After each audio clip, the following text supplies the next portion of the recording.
Chapter 8. The bead. The weather's garbage. The captain nodded toward the observation camera, which displayed swirling whirlpools of white haze. What is that? Clouds? Rob asked matter-of-factly. No, that's what a storm looks like from this altitude. Zero visibility, and it's churning like crazy. Landing's out of the question. If the landing gear buckles, the bead will become our mass grave. We'll have to hover above the surface. Climb down a ladder? No, there's no ladder for this. Everyone's got to jump. Who's the bravest? The shuttle side door slid open, and a dry, cold wind rushed in, ruffling hair and stinging eyes with fine dust. The guys exchanged glances, and Mikhail shrugged. Me, I guess. I've got nothing to lose. He even gave a distracted smile, thinking of Liz. Maybe fate had planned their meeting much sooner than his time was up. Altitude. Hell knows what altitude. The altimeter's bouncing like a fishing float. Just tuck in tight. There's sand below. Jump like you're diving into the sea. The captain clapped Mikhail on the shoulder. Good luck, kid. See you on the planet. Rob shook his hand, and Mikhail tumbled overboard. The fall wasn't exactly graceful. His feet hit the sand, but it came unexpectedly and hard, sending him rolling, then pitching headfirst. Just when it seemed over, his head struck a rock, and the world blurred. A boundless fatigue and indifference to everything rose from within. What does it matter where I die? He craved peace, but footsteps, grating, crunching through the silence, intruded on his nirvana. They grew closer, in the white haze, only vague, swaying shadows were visible. Are they saying something? Looking for someone? I'm done with surprises, cannibals, walking dead. Maybe they'll pass by? Here, I see, came muffled voices. No such luck. Mikhail thought with irritation as he slipped into unconsciousness. He came to under a blinding light that stung his eyes. He turned his head, but the rainbow halos wouldn't fade. Shielding his eyes with his hand felt like a heroic feat. His leaden arm felt foreign. He flung it over his eyes like a heavy stick. Luckily, he aimed true.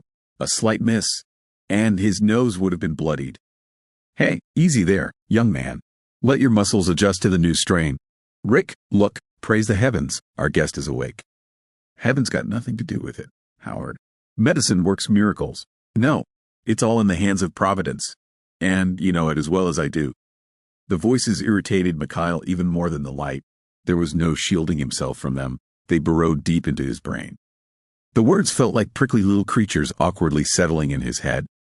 Pain brought tears, wetting the back of his hand. Where am I? He whispered. Shush, Rick. We're talking too loud. You're safe, among friends. Rick, let's leave him to rest. The light dimmed, the voices faded, and Mikhail was left alone with himself, exactly what he wanted. Wake up, young man, or you'll sleep through your youth. A cheery voice yanked Mikhail from deep sleep, but he woke instantly, alert, without the groggy yawn of drowsiness. Where am I? He repeated, vaguely recalling asking before but unable to remember the answer. Planet Bead. Exploratory and operational mining station, mostly for mineral. Ever heard of it? Mikhail shook his head. No, but you're not supposed to be here. Well, here we are. I get it. Head trauma aftermath. Don't worry, we've patched up worse. Small crew, just a few of us. I'm Howard, station chief. You've met Rick, though you probably don't remember. You'll meet the others soon. So, what's your story? Why'd you show up alone? And where's the evacuation ship? A gaunt, elderly man with wild gray hair peered sternly over thin-rimmed glasses. His white coat suggested a doctor, but wearing it unbuttoned was unforgivably sloppy for medical staff. Alone? The strange question threw Mikhail off, and he couldn't figure out how to respond. Yeah, alone. Where's the rest? Memories of the captain, Rob, and the others, less significant but still people fighting to survive, stabbed at Mikhail's mind. We need to find them, he said firmly. Rob and I jumped in the fog. The others stayed on the ship. Haven't they contacted you? They don't even know your station's inhabited. Wait, what do you mean, survive? And don't know it's inhabited? Hold on, so you didn't come to relieve us? Of course not. I ended up here by accident, and so did the others. We had contracts for work on the ring planets. We're here because of an emergency on the Asterisk Ajax. They might need your help as much as I did. Let's go. Howard turned sharply toward the door. You need to talk to Rick. He's our geologist and knows the planet's map like the back of his hand. Surprisingly, the old man moved fast, and Mikhail struggled to keep up. He felt fine but was nowhere near the old man's athletic stride. Howard glanced at him and winked. Healthy lifestyle and morning exercise.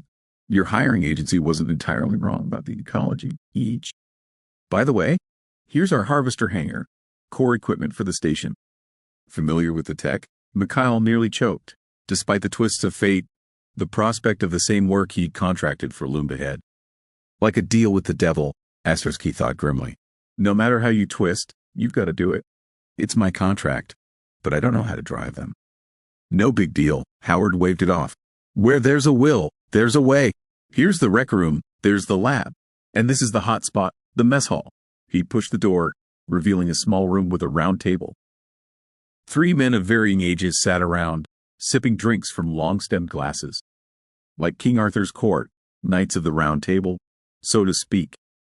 Gentlemen, meet the newest member of our team. This is David, he pointed to the youngest, a man in his 40s, technician and meteorologist.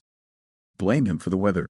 That's Raoul, the most important guy here because he's a geologist. And your savior, Rick.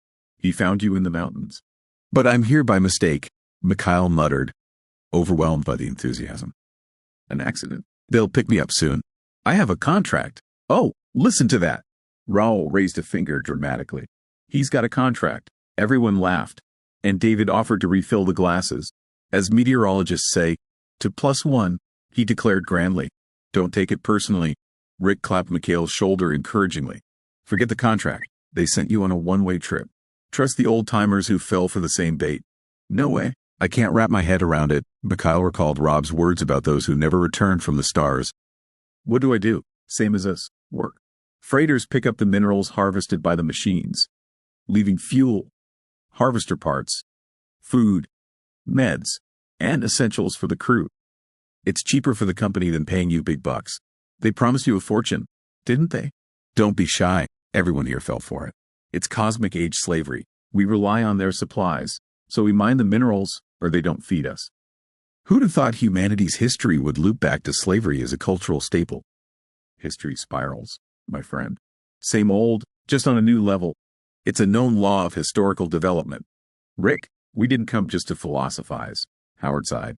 We need to know about the area where we found our guest. Turns out, he wasn't alone. Without a word, Rick opened a drawer, pulled out a plastic-wrapped tube, and unrolled it on the table, securing it with a glass.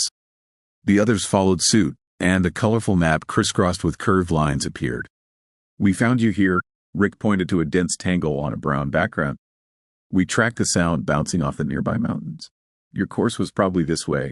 He sliced his hand across the mountain range. These mountains are jagged, sharp peaks. You'd need climbing gear to get through.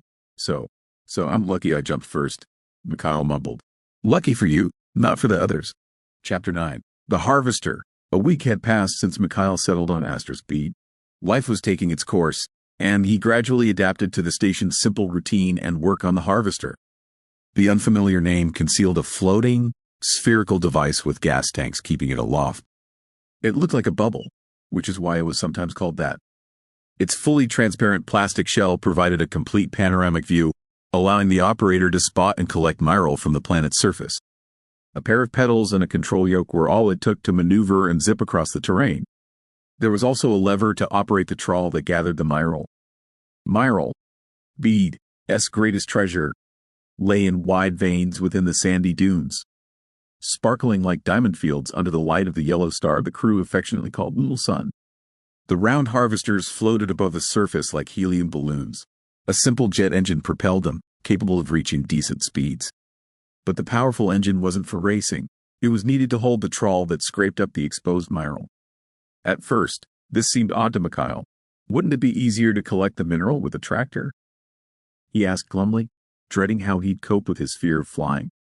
A tractor, or any other machine, would last on that field exactly as long as it takes to step out of the cabin.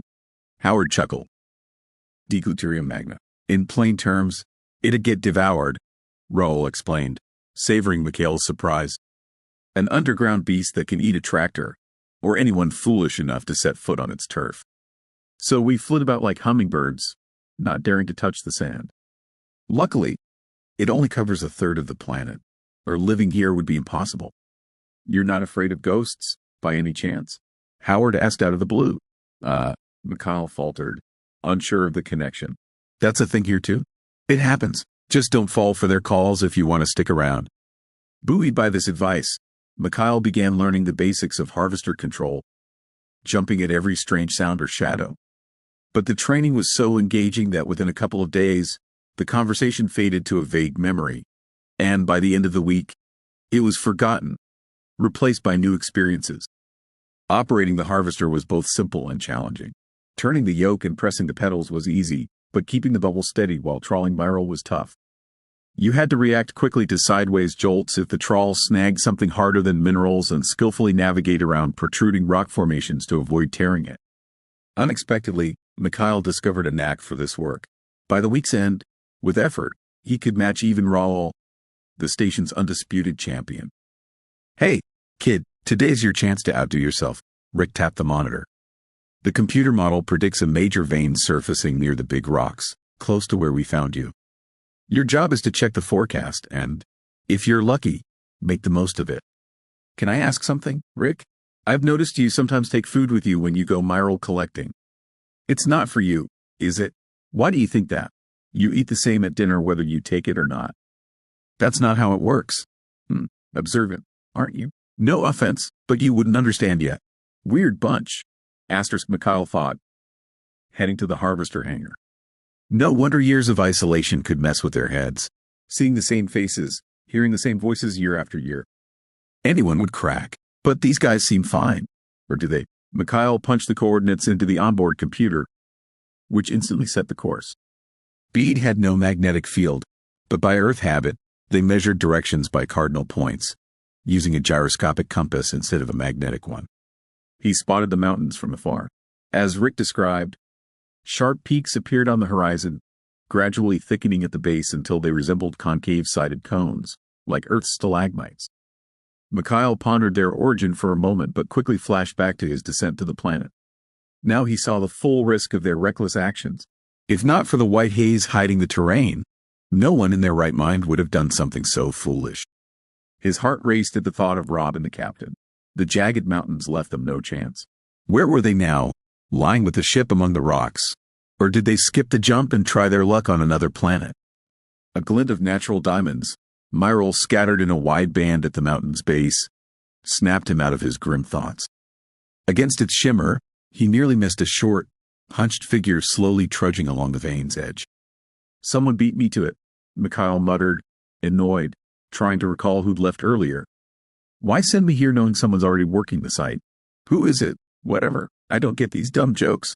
Irritation clouded his thoughts, and he was about to turn back to give Rick a piece of his mind when he saw the figure stop and wave frantically. Something's wrong, he thought, then realized there was no other harvester in sight. A wave of heat hit him. His jumpsuit clung to his back, sweat beaded on his forehead, and his eyes stung as it trickled down. He stopped the bubble and stepped out, grabbing the medkit from under the seat. The cool air hit him, revealing how stifling the plastic shell was. A few deep breaths cleared his mind. He instantly knew the figure was a stranger. But who? A faint hope of seeing Rob or the captain pushed him forward, ignoring the nagging distrust that they'd barely survived a week.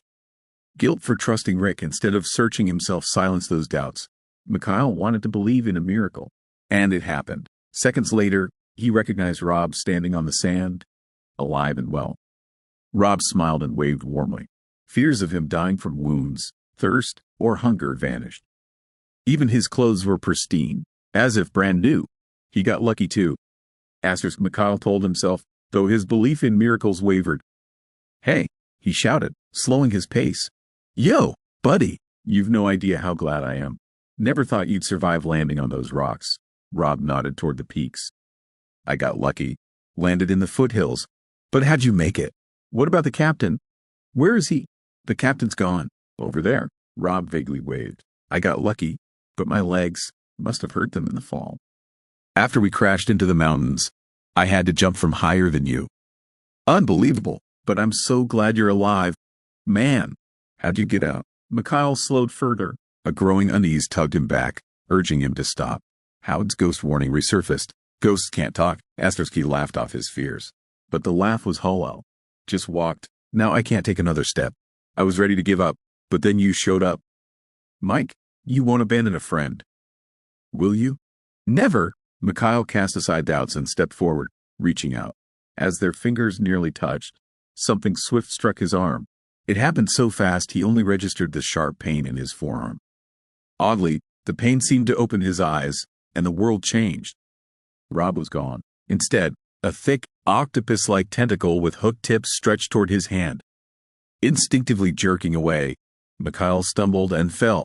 Even on his backside, he scrambled back, desperate to distance himself from the grotesque thing. Don't wear out your pants, a mocking voice called from behind.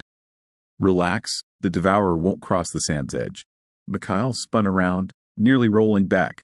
A short woman in a station jumpsuit stood behind him, tailored to fit her slim frame perfectly. Her hair was tied in a bun atop her head, visually adding height, and a single gold earring glinted in the reflected light. Didn't they warn you to steer clear of ghosts? Who are you? Small but cute, Mikhail grumbled, unsure which was the greater threat. Pointing out a girl's height is rude. And touchy. And you are? Never seen you around. That uniform's weird. Oh, I get it. New staff rotation at the station. Nope, I'm alone and not part of your crew. Well, now I am. But I wasn't. I was, but not with you. Clear? Yep. She tapped her temple and strolled lightly to the harvester.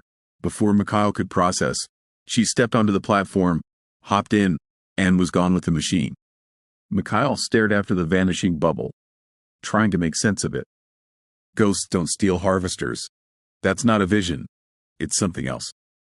But that didn't help. The bubble was gone, and besides trekking kilometers on foot, he'd have to explain the loss to Howard. He tore his gaze from the horizon where the harvester disappeared, brushed off his dirty jumpsuit, and turned glumly toward the station. He rubbed his eyes, glanced at the sparkling mineral field, then back. In 100 steps stood his bubble. Right where he'd left it, door still ajar. One less problem. His mood lifted. Who was that stranger who saved me from the local wildlife? Time to have a different talk with Howard. Work didn't go well that day. How could it after such a whirlwind of near-fatal experiences? Impossible! Mikhail trawled a bit deeper than usual. The trawl snagged on hidden rock, and he spent nearly an hour wrestling the harvester to free it. He managed, keeping enough mineral in the net to pass for a nightly heist. Exhausted and out of patience, he headed to unload, then back to the station. Why didn't anyone warn me ghosts are deadly? He burst into the mess hall.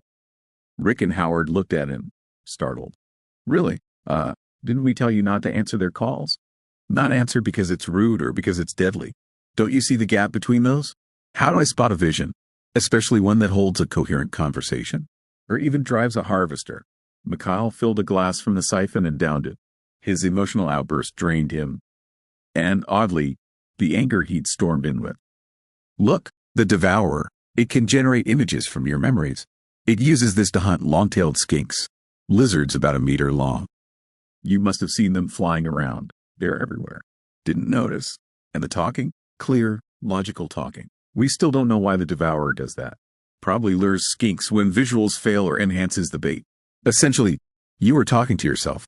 So the images are just in my head? Interesting question. Studying the biter is risky, so we can't say for sure. Probably, yes. Then explain the fight between ghosts and the harvester joyride. Ghosts can do whatever your imagination wants. But about that harvester ride? Details, please. Which harvester? You didn't walk back. Rick and Howard exchanged glances and smiled. A regular harvester. Mikhail's patience waned, like the one I fly. Except the pilot was a girl I'd never seen. She didn't seem like a ghost. If I didn't know everyone here, I'd swear she was real. Calm down. Rick handed him a glass of murky liquid. Drink this, it'll help. If this keeps up, I'll calm down in a coffin. How about you tell me who you're taking food to and why someone's living outside the station? I'm tired of your secrets. If I'm part of the team, treat me like it, not some hired hand. What's with you? Mid-rant, he saw Howard's face pale as he clutched his chest. Rick jumped up, rummaging for a medkit. Mikhail wanted to help but had no clue what to do for a heart attack. Howard weakly fumbled at his chest pocket, unable to reach inside. Pills, Mikhail realized, rushing to help. Rick beat him by a second, pulling a pill case from Howard's pocket. A small white tablet fell into his palm. Howard managed to take it and place it in his mouth. Mikhail offered water, but Rick waved it off. Heart, Rick said curtly, and Mikhail nodded as if it explained everything. Happens often? It acts up. Sometimes. Within a minute, Howard's breathing steadied, his face regained color, and his gaze sharpened. Scared you? Don't mind me, young man. It happens. Old age, you know. You'll understand when you're my age. Where were we? What did you say about a girl? What did I say? Nothing much. I didn't get a good look. Short, freckled face, earring, funny hairstyle. Oh, her hair is blue. Red. Sorry. Mikhail froze, staring at Howard. Her real hair is red. She's always been too independent, and still is. Blue, green, pink hair. It's her protest against her father's overbearing care. She'll only go back to her true color for someone whose opinion she values. How does she look? Howard took another pill and placed it under his tongue. She looks fine, in good shape. She saved me from the devourer, smacked my arm, or I'd have shaken that tentacle. Remarkable. Howard glanced at Rick. What did she say? Don't remember. Asked why no one warned me about deadly ghosts. Why the questions? Can I know who she is? That's Mari. Rick sighed. Howard's daughter. No way. How? Why doesn't she live with us? Father-daughter conflict, you know. Sometimes stronger than marital drama. At least spouses choose each other. Howard stood and approached Mikhail, smoothing an invisible wrinkle on his shoulder. Listen, young man, go rest. You've had enough for today. Sleep well. Tomorrow morning, head straight to that field by the mountains. The miral's yours, I guarantee it. Just don't rush to scoop it all. Slow and steady. Got it. Good. I can't believe this is real, Mikhail thought, closing the door and heading to his bunk. The day had been intense, and he only felt it now. Whether it was Rick's concoction or unloading his thoughts, a near physical sensation washed over him as tension drained, leaving emptiness and a heavy burden behind. I'll lie down, it'll pass, he thought, adjusting his pillow. But within a minute, he plunged into a deep, dreamless void. Chapter 10. Mari. Dawn broke early on Bead, and usually, to avoid disturbing morning dreams, everyone slept in with the blinds tightly shut. But this time, Mikhail woke with the first rays, which gilded the station's metal sides. Feeling lively and in high spirits, he strolled to the mess hall and poured himself a tall paper cup of coffee-like drink. He scooped some cereal into a bowl, doused it with boiling water, and sank into a soft chair, savoring the enticing aromas. With the scents, memories of yesterday's conversation stirred, and his mood dipped from great to good.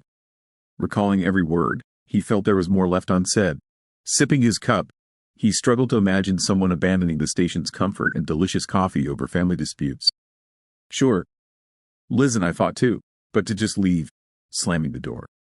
He shook his head skeptically, but thoughts of his wife tugged at other strings, sending a pang through his heart. Mikhail choked, coughing hard to clear the liquid that went down the wrong pipe. His mood soured, the coffee lost its aroma, and the cereal, now soggy, reeked of chemicals. Too wasteful to toss, he capped the cup and stored the cereal in a container, deciding to eat it later. On his way to the hangar, he met no one, a relief. He felt alone again, cast into a world spinning without him. Rick and Howard seemed like hypocrites hiding the truth. Were the others the same? No doubt, they must have crossed paths with Mari. How could family ties stay secret in the station's confines? If they were real, stop, Mikhail commanded himself, clutching his temples. Self-pity and resentment only fueled a growing headache. To hell with it, why do I care? Just ignore it and don't overthink. Time clears the fog of human lies. It'll sort itself out. What a great morning it was. Shaking his head, he settled into the now familiar harvester cockpit. He mechanically checked the controls, engines, and gas systems, then eased the bubble out of the hangar. The trip to the rocks passed unnoticed as he tried not to think, focusing on Bead, the sparse scenery through the transparent plastic. Outside, vast sandy fields drifted by, wide and flat like Earth's farmlands. They alternated with rocky soil, gray with streaks of mysterious minerals. Occasionally, sharp cliffs rose like petrified spaceships, forever anchored to the planet. Gazing at them, Mikhail mused on fate's cruelty, placing a rocky ridge where the Ajax shuttle approached the surface. If I'd known where I'd fall, I'd have laid down straw, he recalled an old saying inside. Shaking off recent events was impossible. Triggered by the visuals, memories seeped through like water between fingers, forcing him to relive the past. Nearing the mineral field, Mikhail instinctively scanned the area and was soon rewarded. A familiar harvester stood in the rock's shadow. Perched on 4 legs among the stones, it looked like a comical creature wading onto a sandy shore. All bubbles looked alike, so claiming this one was special was a stretch. But, if memory served, the others were all in the hangar, weren't they? The spot was chosen expertly, shade, flat ground. It screamed seasoned veteran, someone who knew the best local parking spots. But where's the pilot? Mikhail landed nearby and hopped out. Solid ground underfoot gave hope that the devourer couldn't reach here. Hey, anyone alive out there? Mari! It's me, Mikhail. We met yesterday. I didn't even thank you for saving me. Why are you yelling? The girl emerged from under the bubble, brushing off her jumpsuit. How do you know my name? Oh, you squealed to my dad, and he spilled the beans. Such and such. Ran off from her father. Got it. She yanked the door open and stepped onto the platform. Mari, wait, you didn't come here just out of feminine curiosity, did you? Really? Of course. I'm new here, so you'd be curious to chat with me. Right? You know what, newbie? Prove it's worth my time. Mari jumped into the harvester and shouted, Catch me. The legs folded, and the bubble hovered. While Mikhail hesitated, she spun sharply, banking so hard it knocked him to the ground. You. He spat out dirt and sneezed to clear dust from his nose. Seconds later, he lifted his bubble and decided to teach her a lesson with a light tap. But catching her was no easy feat. Waiting for him to start, she floored the speed pedal, and her harvester shot off like it was kicked by a giant. Mikhail knew these mineral collectors didn't move like that. Disbelieving his eyes, he slammed his pedal, and a miracle happened. It sank further, adding half a stroke, and the bubble surged to airplane speeds. He'd accidentally unlocked a second engine mode by flooring the pedal. The harvester flew so fast it pinned him to the seat, explaining the previously useless seatbelts. The landscape blurred into a streak of colors, but Mary's harvester stayed ahead, not an inch closer. On a straight, racing was pointless. Same speeds, same distance. Mikhail waited for a turn, and his patience paid off, though not as expected. The terrain he chased her into was unfamiliar. It didn't worry him. The navigator confidently marked his coordinates on the dashboard. What worried him were lone rocks sprouting like mushrooms after rain. He swerved the harvester side to side, working both pedals. The flight became a giant slalom where a mistake could cost his life. But Mikhail didn't dwell on it. The race consumed him, reigniting a long-forgotten thrill that engulfed him entirely. Mary's harvester zigzagged like a rabbit, its engine flame a teasing white tail. With each turn, Mikhail saw the gap shrink. He could make out the pilot's seat and dashboard lights through the plastic. A little more push, and he could overtake on a turn. Risky, sure, but so was the whole race among the rocks. Mikhail gritted his teeth and pressed harder, but ahead, instead of single peaks, a solid wall of fused rock loomed. Mari barreled straight for it, not slowing down. Madwoman, suicidal, looking for someone to die with? The thought made Mikhail slam the brakes. 10 meters from the wall, Mary's harvester shot upward, vanishing behind the ridge. That's an option. Mikhail yanked the yoke, and the bubble reluctantly pitched up. Miracles. He pressed the pedal, but the bubble only hopped, unable to fight the planet's gravity. Speed was needed for an inertial leap. He turned, gained as much distance as the rocks allowed, and floored the pedal. The harvester lurched and sped forward, accelerating rapidly. Just before the wall, Mikhail smoothly pulled the yoke. His vision darkened, his body grew leaden, and his chest tightened, stealing his breath. When he came to, the harvester hovered above the peaks, nose slowly dipping. Then it plunged like a sled down an icy hill. The drop was exhilarating, like skiing in happier times with Liz on a resort. Self-preservation kicked in, the surface rushed up, and worse, he was falling toward Mary's harvester. Raising the nose, he used the engines as a buffer and landed dramatically beside her, kicking up a dust cloud. Easy, cowboy. Mari rose, brushing off dirt and spitting dust. Who taught you to drive? Don't say my dad. He always mixes up the pedals. Her hair, loosened, spilled over her shoulders in a dark blue tangle. Asterisk a sea before a storm, asterisk Mikhail thought, smiling. No one. They just told me what to press and turn, and I figured out the rest. It shows. You nearly wrecked both machines. Know the flight rules? You parked in a no zone. Right in my path. Why the hell are you here? Her face blazed with righteous fury. Chasing you. Didn't expect that? No. Mari deflated, sighing heavily. Especially from you. That was a tough maneuver. And honestly, I didn't think you'd try. No one's done it before. Wow. So I'm a hero. Did I pass your acquaintance test?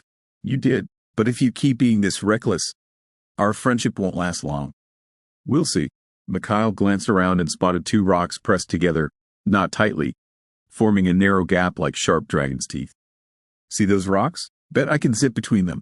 What rocks? The dragon's teeth. Don't even think about it. Hear me? Relax. I just wanted to prove I'm up for more. Your death in those rocks won't prove anything. Come on, let me show you, Bede. Bet you've seen nothing but mineral fields. Can two ride in a harvester? Mari looked puzzled, then laughed. Ha! You're quick. We'll take two. Don't forget to turn on the radio. Hope they taught you that. This time, Mari didn't race. She led Mikhail deeper into the planet, places he'd never reach, consumed by work. Here began an endless realm of sand with flat patches of solid rock. Skinks, now grown to decent lengths, basked on these patches under the local little sun. They scattered lazily only when the harvester got close, threatening to crush their tails. Then they hissed, bearing tiny toothed mouths, but retreated, yielding to the persistent mass. Small skinks were as plentiful as fish in the sea. They swarmed in packs, surging across the terrain like water splashed on rocks. Sometimes a devourer surfaced from the sandy depths, conjuring visions over the dunes. Green oases with clear lakes, a sea with a sailing ship, or a snowy valley with skiers. It depended on whose brainwaves its biofield hijacked. Realizing no prey was near, the devourer dropped the illusion, snapped its jaws in frustration, and sank back beneath the dunes. After playing with illusions and chasing skinks, Mari veered toward distant mountains. Before reaching them, she stopped at the edge of a large rocky patch dotted with stone sculptures, thin base like trees, with sprawling branches weaving intricate patterns above. The bases twisted, as if straining toward light blocked by their kin. Mikhail didn't notice Mari stop and wait, arms crossed. He walked, entranced, into these literal stone jungles, drawn by imagination-stirring forms. Stone forest, Mari explained with a smile as he passed. His hand brushed the rough stone.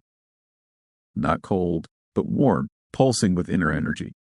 Startled, he pulled back, shaken by the effect, then touched it again, attuning to the sensation.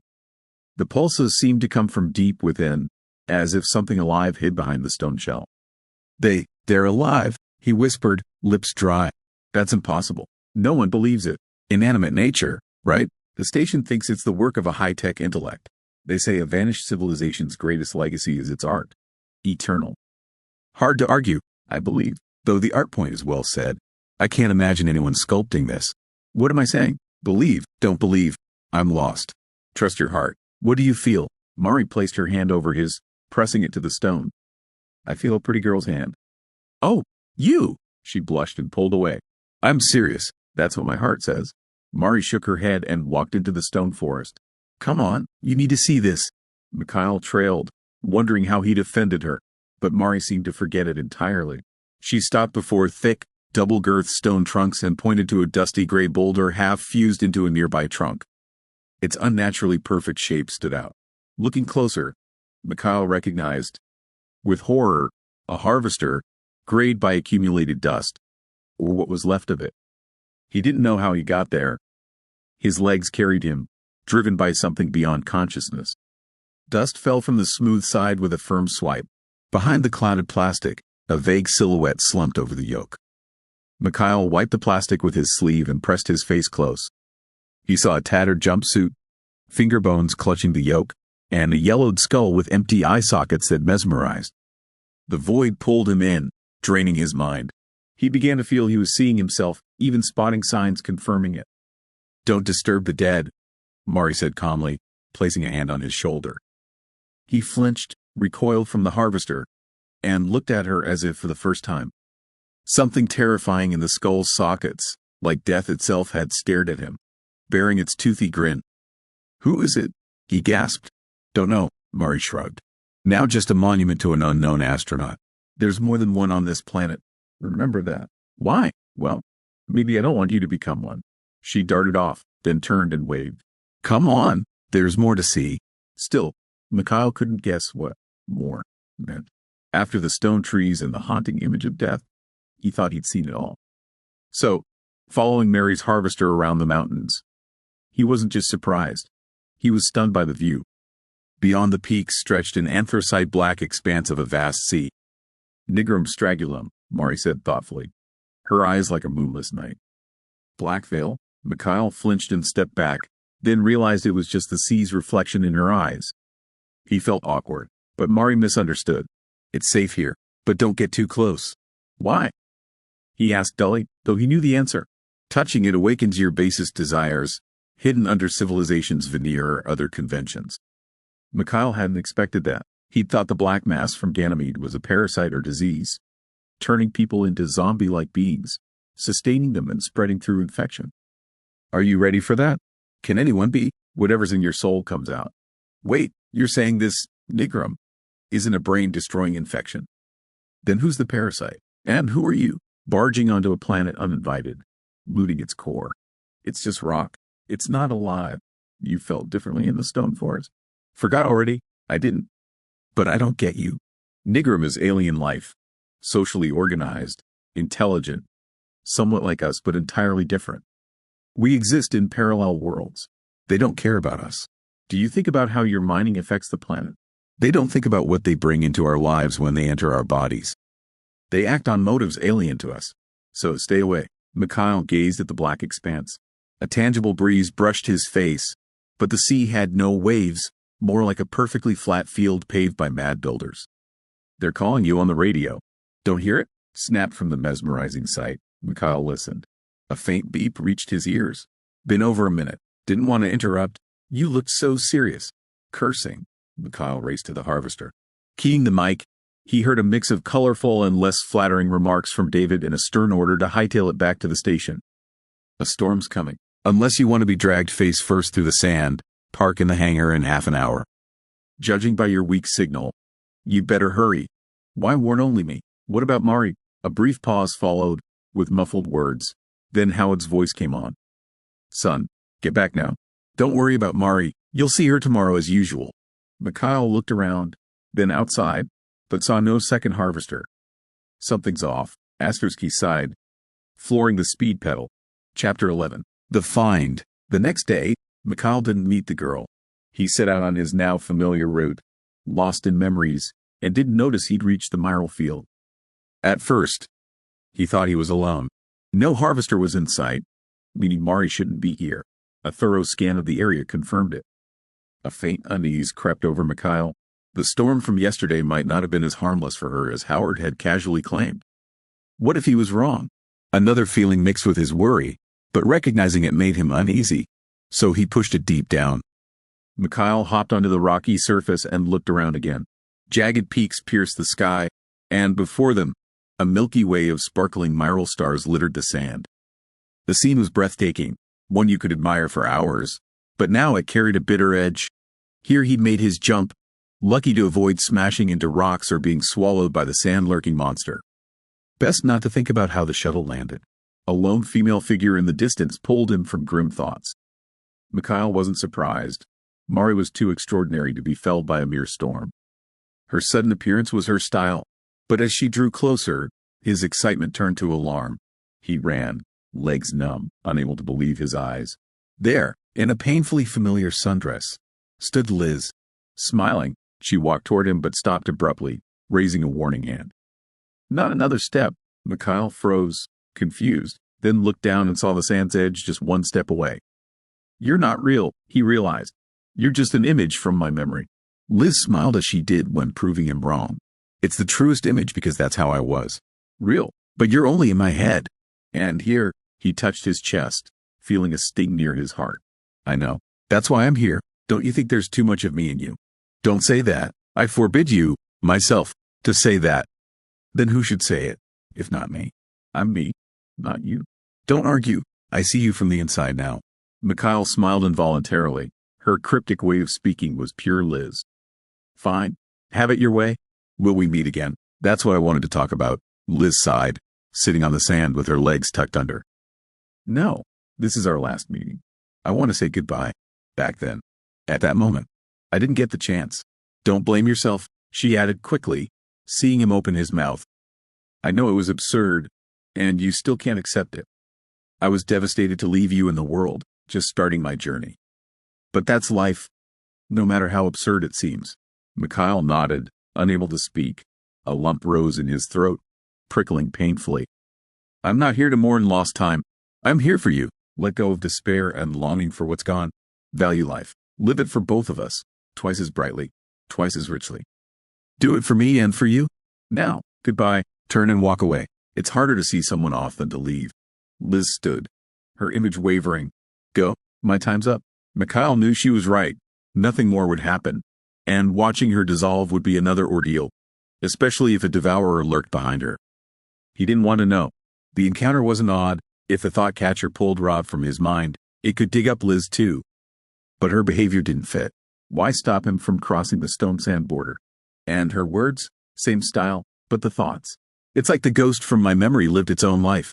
Before climbing into the harvester, Mikhail looked back. A translucent Liz waved. Wind-whipped sand swirled, and her figure faded, wiped from a clear surface. For an hour, Mikhail flew aimlessly, tossing the bubble side to side.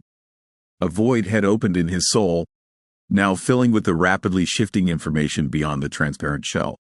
He stopped before towering cliffs, their twin peaks jabbing the sky. Dragon's teeth? He recalled Mary's words. With them came clarity about what he had to do. Madness, perhaps. Mari had warned him not to even think about it. But now Mikhail didn't just know. He was certain he'd do it. A fire blazed in his mind, melting objections. Blood pounded in his temples, and he could think of nothing but leaping those rocks. Big run up, then climb at an angle, hold course for the gap between the teeth, and it's done. Fear was absent. Anger, resolve, and certainty that it would work. No other outcome was possible. Drove him. The first hint of trouble came when he realized the cliffs were far taller than expected. The trawl saved him, or rather, its absence. The emergency release worked flawlessly, and the harvester shot upward, freed from the heavy load. Howard'll kill me, Mikhail muttered, glancing at it, then forgot it. The second thunderclap hit when he found flying blind was brutal. The bubble's universal shape made it sway wildly, nearly impossible to keep on course. Mikhail got clever. He locked onto one peak. It was visible, a constant reference no matter how he was tossed. True terror struck not at the summit, where the harvester nearly scraped sharp rocks, but on the unexpectedly gentle far slope, littered with stone sculptures from peak to base. It resembled a lizard's back, bristling with deadly spines. As the harvester dipped, Mikhail didn't yet grasp it. He saw a slope he thought he could ride for fun. He dodged the first stone easily, then two more, weaving sharply. A cluster of tall rocks rushed at him, forcing him to slither like a snake. Only after clearing them did he think clearly and realize that without his skiing experience and luck, he'd be wrapped around a pillar like the monument Mari showed him. Mikhail tumbled from the cockpit and collapsed face up on the rocks. His limbs shook violently, his jumpsuit was soaked, and a chill seeped through. Shivering, he stood and surveyed his path. Only now did he realize the true dragon's teeth weren't the twin peaks visible from afar, but these chaotic, crooked stone monuments littering the slope. Not as tall, but far deadlier than the giants before them. If someone told him to repeat the descent, Mikhail would have laughed and twirled a finger at his temple. Luck was fickle, and tempting it twice was a bad idea. Look at someone it hadn't favored. An unknown harvester had fallen just short of the mountain's base. A stone pillar blocked its path, shattering the plastic, wrecking the control panel and its pilot. Or was he lucky? Mikhail muttered, climbing to investigate. The bubble's plastic wasn't as dusty as expected. Either the crash was recent, or dust didn't settle on slopes as it did on flat ground. Mikhail peered inside and sighed. No, not lucky. The astronaut was nearly decayed, barely identifiable. Mikhail turned to leave when a glint on a scrap of jumpsuit caught his eye. A small piece of yellow metal flashed carelessly in the light. What's this? He leaned in and froze. A gold earring on the collar, identical to Mary's. Now he saw blue in the hair remnants, and the jumpsuit scraps seemed too familiar. Mikhail stumbled back, nearly falling on a loose stone. Flailing, he regained balance, and the exertion snapped him from his stupor. He didn't recall boarding the harvester, muttering, "This can't be." The world spun, but his subconscious knew what to do. Gripping the yoke, he aimed for where he'd arrived on this planet, where strange encounters with human-like visions and a girl who seemed like a vision had happened. "But I felt her hand," he argued with himself. "How's that possible? Unless... Who am I?" Over the sands, he saw no one. Like store clerks when you need them, everyone vanishes, he thought, scanning the dunes wistfully. Who'll tell me where it all happened? Pondering how to provoke a devourer, he settled on circling one spot. It sensed mass movement, didn't it? Since it greeted him on arrival? After dozens of loops, boredom set in. Mikhail switched tactics, accelerating, soaring over mountains, then sliding back down the slope. This, he figured, would amplify his impact on the surface. Did it die down there? He climbed a higher peak for effect. What he saw from the height made him forget the devourer. A metallic glint on the far side of the mountain was unmistakable. Hands trembling, Mikhail spun the yoke, nearly flipping the bubble, and slid down the slope. He remembered the direction, and with each climb, the mangled side of a familiar shuttle grew clearer. He landed the harvester steps from the wreck, close enough to touch the torn metal. But even one step was a struggle. Why do we freeze when a simple act could unravel a terrifying mystery? Fear the answer will be worse? With stiff legs, Mikhail pushed open the harvester's door and stumbled to the shuttle. He peered through the gash, and when his eyes adjusted to the dimness, climbed inside. Rob sat against the far wall, head slumped on his chest. The shuttle must have hit the rocks as he prepared to jump. The impact threw him from the hatch, slamming him into the wall so hard he stayed there, unmoved even when the shuttle crashed. That crash killed the captain. True to his old space wolf nature, he died at the helm, even if the helm was just a pilot's seat in a shrunken lifeboat. No third body was anywhere. This is insane, Mikhail muttered, checking every corner. Made up nonsense, and now I'm freaking out over it. He avoided specifying what he sought. Anything tied to me, Astersky vaguely told himself, knowing he was lying. To his relief, the search found nothing. Calmed, he stopped, closed his eyes, and recalled his brief time with these people who saved his life but couldn't save themselves. Minutes later, feeling tears, he sniffed and mentally bid them farewell. Subdued but unburdened, he turned the harvester to leave this mournful place quickly. He needed a serious talk with Howard, now certain he'd get answers about Mari. The final slope fell behind, and before the sandy strip, it struck him that he was retracing the shuttle's path, just in reverse. So I jumped somewhere before the rocks. At first, he didn't want to stop or get out. Why, when it was all clear? But curiosity won. Plus, he was sure he wouldn't return to this edge of the planet anytime soon. His boots touched the rocky soil, and Mikhail stretched, feeling his back damp from the ordeal. He unzipped his collar and breathed deeply. A gust tossed fine sand in his face, forcing him to shield himself and turn away. No romance in visiting his landing site. He was about to board when his eye caught a boot tip protruding from a dune. Stepping closer, he nudged it, but it wouldn't budge. Something held it. Digging higher, he uncovered jumpsuit fabric, and it wasn't empty. He frantically dug with his hands, unearthing a body in a familiar jumpsuit. Mikhail avoided the withered face, already guessing what he'd see. Suddenly, the air grew stifling. The sand swayed, and he collapsed beside the body he recognized as his own. Chapter 12. In place of an epilogue, a gaunt, elderly man with wild gray hair stood by a medical sarcophagus, hands resting on its transparent lid. It was as if he wanted to touch the hands of the young girl with blue hair inside, who stared back with wide, pitch-black eyes. She didn't reciprocate. It was unclear if she even saw him. The only thing Howard was certain of was that she was alive. Sensitive electronics tracked her vitals, sketching curves of life.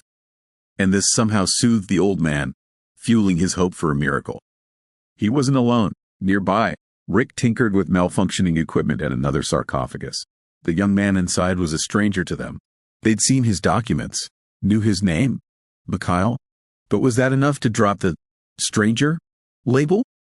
They nicknamed him the Skyfaller *, recalling his arrival on the planet. If Raoul hadn't caught the distress signal from an unknown shuttle, and Howard and Rick hadn't risked their lives to race to his aid, the Skyfaller would have perished in asterisk bead, is sands, or a devourer's jaws. Since then, he too gazed at the ceiling with black eyes, unnerving Rick's equipment with erratic vital spikes. "Rick, what's going on over there?" Howard grumbled, hearing a beep from Rick's side. "As long as I've known you, you've never gotten along with medical gear." "Boss, it's not the equipment. This guy, he's, like, fully living, you know? In his own world. Nigrum strangulum, his world, of course. I don't know what he's living, but his vitals suggest his life's way richer than ours. Remember Mary's spike yesterday? Same thing. The gear's just picking up stress, hormones, and whatnot. Interesting theory. Almost romantic. But as for science, a sharp trill by Rick's ear cut him off, making him jump back, hit a metal table's corner, and slide to the floor, back against the wall. A wave of light danced across the monitor's LEDs, then they went dark. The monitor followed, servos buzzed, and the sarcophagus lid slid open, freeing the body inside. Howard and Rick were still reeling when the disheveled young man sat up, looked at them with clear gray eyes, and politely greeted them. Howard nodded, speechless, while Rick, too stunned, missed the greeting entirely. "Gentlemen," the young man began, diving right in. "You've got to explain what the hell's going on here." He paused, frowning at his hand, coated in black goo. He shook it, but the blackness clung. "And this? Disgusting stuff. Is this your nigrum? Hand me a wipe, please." "Oh!" Rick snapped out of it, grabbing a plastic bottle. He snatched a flask of liquid and began washing the black goo off the hand, catching it in a container below. After the last drop, Rick sealed it tightly and sighed in relief. "Only water fully gets rid of it," he explained. "No wonder this crap got onto the ship," Mikhail muttered. "Don't say that." Rick perked up. "We consider Nigrum strangulum asterisk a highly organized substance, even its separate parts living as a whole." I know, about awakening buried feelings, splitting into parts, all that. Sounds like you know more than we do. So, young man, what do you want us to explain?" Howard recovered. "Mr. Howard, I get your fatherly feelings and all, but you need to tell me what happened to Murray. I haven't seen her all day since the storm, and you promised she'd be fine. Given she's not at the station, I demand, what's wrong?" Howard's eyes widened, nearly outsizing his round glasses. He stepped back, bumping into the other sarcophagus. "Doc, it's explainable," Rick rattled off. "This substance collects bits of knowledge, staying linked to its parts, even when separated." It whispered to our guest about who's who at the station. "But Mari," Howard began, only to be cut off by a familiar trill behind him. The monitor and LEDs played their light show and went dark. With a buzz, the sarcophagus lid slid open. Howard's nerves gave out. Clutching his chest, he sank slowly to the floor. "Pills!" Mikhail shouted. "In his pocket." "Right!" Rick slapped his forehead and reached for his own coat. "Not yours. His. Left chest pocket. Here." Mari beat Rick by a split second, deftly pulling the pill case from Howard's pocket. The tiny white tablet worked its miracle. Howard's cheeks regained color. His gaze sharpened. "Dad, how many times have I told you worrying about me is bad for your health?" "What did I do this time?" But Mari shook her head, her hair spilling in a blue cascade. Sea before a storm, Mikhail couldn't resist. "What's that?" She spun, only now noticing the occupant of the neighboring sarcophagus. "What's wrong with my hair color? Do we know each other?" Mikhail glanced at Rick, then Howard. Both men stared, almost horrified, hesitant to speak. He swung his legs out and stood tall. Mari silently tracked his movements. She was nearly half a head shorter. Looking up at him, her eyes, blue, matching her hair, met his. Something grand and clarifying was expected, judging by the room's tension. But Mikhail couldn't hold back and grinned widely. "Red would suit you better." Mari frowned, her gaze icy. But in seconds, the chill melted, her cheeks flushed, and her throat went dry. She whispered, "How? Didn't you escape the storm?" "I did. But I was worried about you." Now Rick's saying it was all a hallucination. "But how?" "When I felt the warmth of your hand in the stone forest." Mikhail shook his head, choking up. Mari smiled shyly and extended her hand, palm up. "This one." Mikhail reached out, only now realizing he'd been clutching something. He opened his hand, and a gold earring fell into Mary's palm.